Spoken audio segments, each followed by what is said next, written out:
And moving from serious to even more serious, I think we've got a sketch from the No Pants crew. Are you ready or more waffle? Born ready. Okay, excellent. Born as in we just wrote this while that comedy was playing, so it's a little bit dodgy, but we just put it together, and this is called Our Weekly Bridge Club. This is sweet! Well, Melbourne, and he's gone for the whole month? Yeah, interrailing till the end of August. Month-long free gaff, yeah! I wish my son would go interrailing. He just sits around doing chores, making me tea and messing up his room. You know, son stuff. Yeah, son stuff. Yeah. Does your son ever go and never call to say he won't be home for dinner? Even though he said they never cook him dinner so he won't be annoyed when he doesn't turn up. Or does your ever come home at 2 a.m. and eat the last piece of your dairy milk you were saving for 4 days later? Even though he could easily replace it before you feel like finishing it? And you know when they're just trying to hide their special sock in with regular washing? Yes. Yeah. So what are we going to do for a month? Oh, I don't know. I might clean some things that don't need cleaning, move some stuff around his room so he doesn't know where they are when he gets back. And by then you've forgotten! Exactly. He'll be all like, where's my Game Boy? And I'll be like, it was in the drawer with all your other games, so I moved it. We should have a month-long session. Bridge sesh. Obviously. We can watch soaps in the afternoon really loud and he won't be woken up. And Hoover right outside his bedroom door. Just the mass. It will be class. Bring. Guys, shh. It's him. It's my son. He's calling. Everyone shut up. Hey, sweetie. Fine. Yeah, I'm fine. Yeah, Grant, fine. Yeah. Hey, Jer, pass me that bag so I can throw your son's laptop in our bag we're donating to charity. Shut up. Hey, thanks so much for your son's favourite football jersey. My youngest will love it. Shut up, guys, shut up. Hey, Jer, put your pants on and pass me that joint. Man, you were wasted last night. Huh? What? Oh. Who's that? Oh, you know, just Mrs. Carberry and Mrs. Mepsted. No, they just called around. It's not a party. It's just... Ooh. Oh, God. Gosh, shut up a sec. Shut up. What was that, sweetie? Oh, right. Okay, slow down. Okay. Are there clothes in it? No, you just... Okay, check it's plugged in. And... Okay, yeah, and you have the powder in. And you put the dial to 7. Okay, just... Yeah, you turn it on. Yeah, the big red button that says start. That's the one. Okay, take care, Jemima. Yeah, love you too. Ooh, love you too. Take care, Jemima. Why'd you call him Jemima? His name's Ben, you know. Ben Jemima. Oh, shut up, he likes it. It's a pet name. Stop. So gay. That's so not Matt. Oh, God, you know what's not gay, though? What? What I was doing to your son last night? Shut up, that's my son, that's sick. Not as sick as what he did to me last night. Guys, fuck off. Self. Shut, guys, just calm down, he's only 12. Yeah, 12 inches in my gash.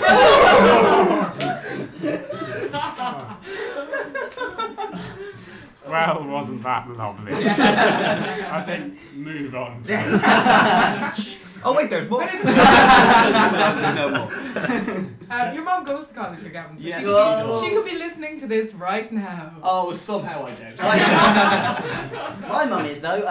That's not real, mum. I'll just point out, my mum isn't listening, and I wrote that. So it's based just all on my mum.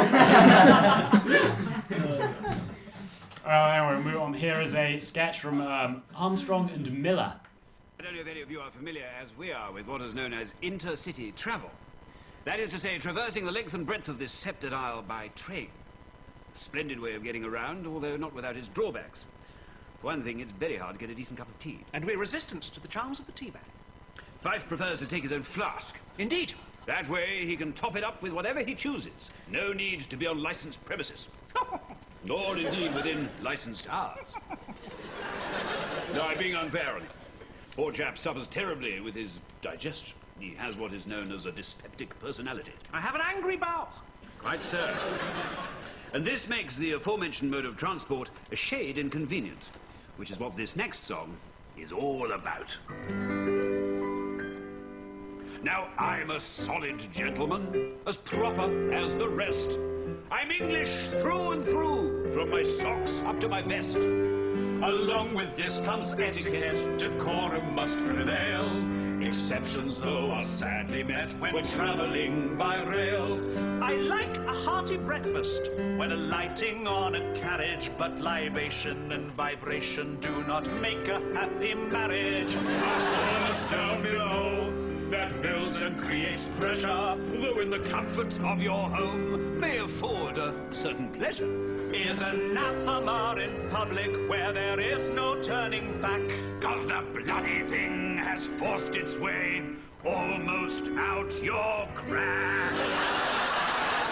Have you ever had to take a shit on a train? Really is quite a frightful strain. At first there is the horror of what you might find in the pan. A foul, disgusting mess some other buggers dumped then ran. You would not think it hard to pull the flush Until you try yourself and no water from there does gush. And then you know the matronly aunt who stands next in the queue will think the fecal mountain is entirely down to you.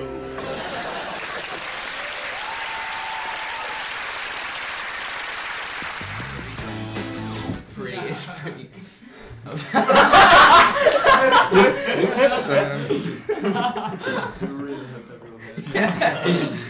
I just like to say, Niall Costello, my roommate, has just posted on our post and says Sylph. So it's catching on. Yeah.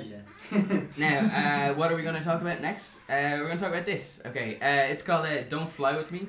It's a news report. It has been reported. It's true apparently. Anyway, so this guy named Mr. Gay. That's his name. Surname is Gay, and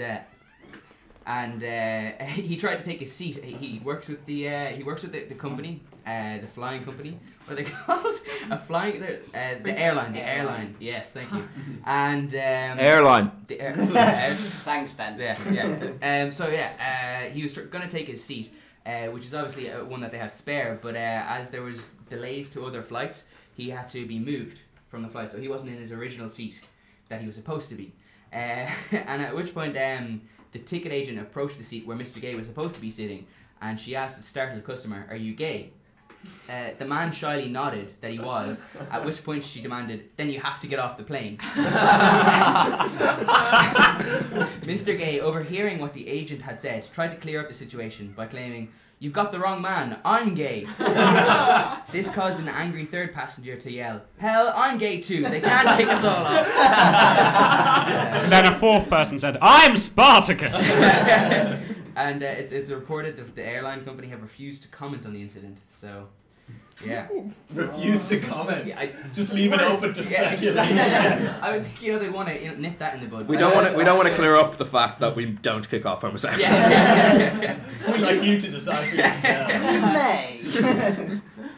So I don't know if you could hear. You can hear the next. We need more Kit Kat. We need more Kit Kat. Let's just have some with the Kit Kat on its own. Let's just. It's beautiful. Yeah. Wow. Munching.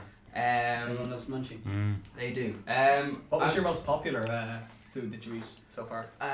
The pear. I enjoyed the pear. That's because I was eating the pear. I think, on reflection, the best one was the chili con carne, which we started with. Unintentional one. PD's levels were slightly they're slightly too high, and he was sitting in while eating the chili. So as me and James are having a conversation, you could just hear P just going.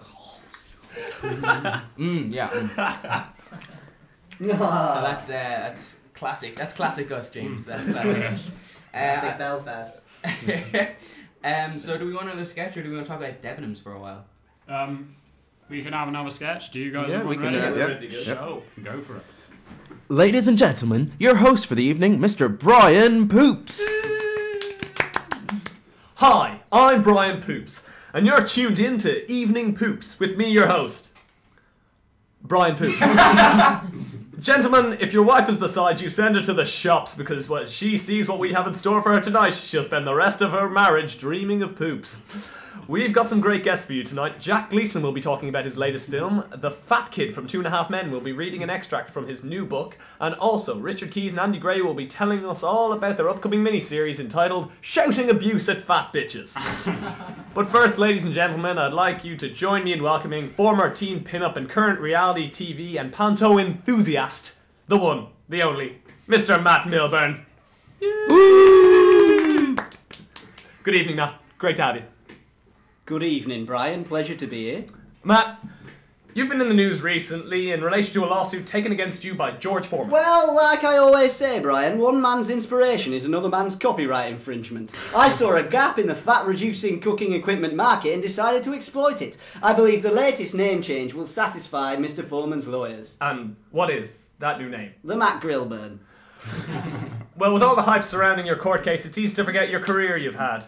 Take us through some of the highlights. Well, I started off doing a bit of male modelling, glamour photos, bit of nudity. It weren't gay though, because it were a girl taking the pictures. And after just over a year, I got my big break on a popular soap opera. You might have heard of it. It's just a little thing called Hollyoaks.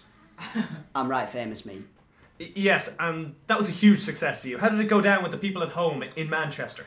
Well, I've become a bit of a hero to the local kiddies. When they want to say something is cool, they say, "That's Milburn," or "That's well, Matt." So if their teacher were to confiscate their Hollyoaks trading cards or whatever, they'd say, "That's not Milburn."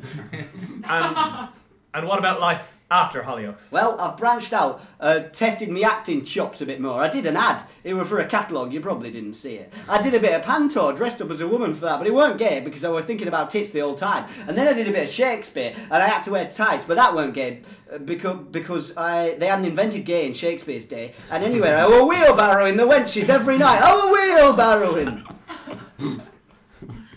Right. Wheelbarrowing. Well, what do you think of the direction that Hollyoaks has taken since you've left? Oh, I think it's great how they've soldiered on without me. It's funny you should ask that, because I was saying the same thing to my boyfriend last night when we were having sex with him. It weren't gay, mind, because I wear a wig and pretend to be a girl. And I were drinking beer the whole time. I love beer, me. Beer and tits. Wheelbarrowing! I love wheelbarrowing! Oh, well, I think it's about time for a commercial break. After you've had your evening poops, it's off to bed with you. See you soon. Woo!